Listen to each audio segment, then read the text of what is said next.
mbokkee ndax noot yi safoo setaan AGT News daleen ak jàmm ci xibaar.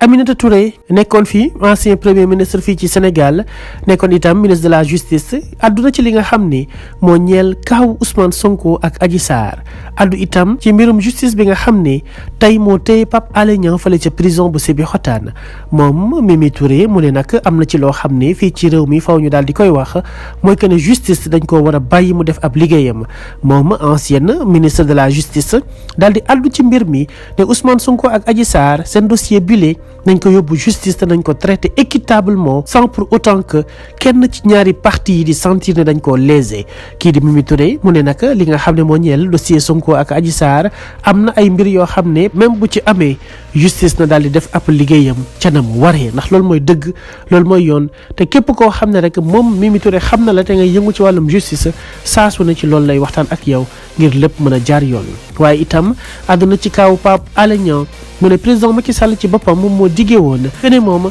ci biir mandaawam ci magistère am du am kenn koo xam ne ab journaliste nga koo xam ne lañ lay daal di tëj moom président Macky Sall moo ko waxaloon boppam ay jamono ci atum 2015 kenn sexalu ko lem mu ne nag du tëj kenn ci lu jëm ci wàllum délit de presse te Pape Alé Niang la nga xam ne servir na ko Sénégalais yi Mimi Touré nee na loolu mooy dëgg ndax journaliste li ñu soxla ci moom mooy nga dem cueillir des informations claires et nettes bien vérifiées waaye itam yu am ay sources yu baax a baax te wóor waaye itam lu mën a jëriñ Sénégalais yi waaye ñoom la ñu war a lijjanti bu ñu sukkandikoo ci Mimi Touré mooy kan moo jox yooyu les documents ki di Pape Alé Niang loolu la ñu war a lijjanti loolu la ñu war a tal waaye waruñoo tal ki nga xam ni moom ab liggéeyam dong la doon def muy Pape Alé Niang tey ñu xañ ko ab liberté te ñëpp xam nañ ne ca biir APR googu fa la tóob yi nekk fa la ñi nga xam ne ñoom ñooy génnee ay information yu président Macky Sall te Mimi Touré mu ne loolu dong waroon na ko mën a yee ngir moom mu xam ne même ci ñi mu àndal am na ci ñoo xam ne gëmuñu ko am na ci ñoo xam ne dañ ànd ak moom ngir l'argent du pays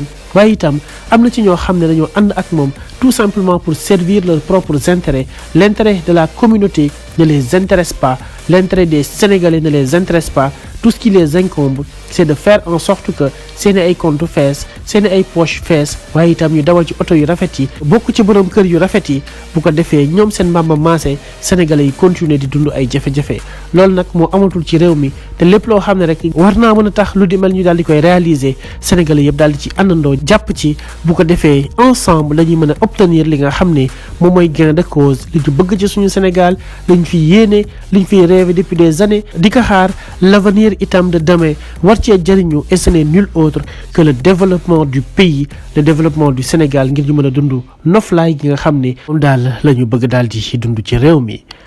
mbokki internautes yi safoo setaan AGT News abonné leen suñu chaîne saa su ne ngeen di am ay xibaar ak i jàngat yu wér te wóor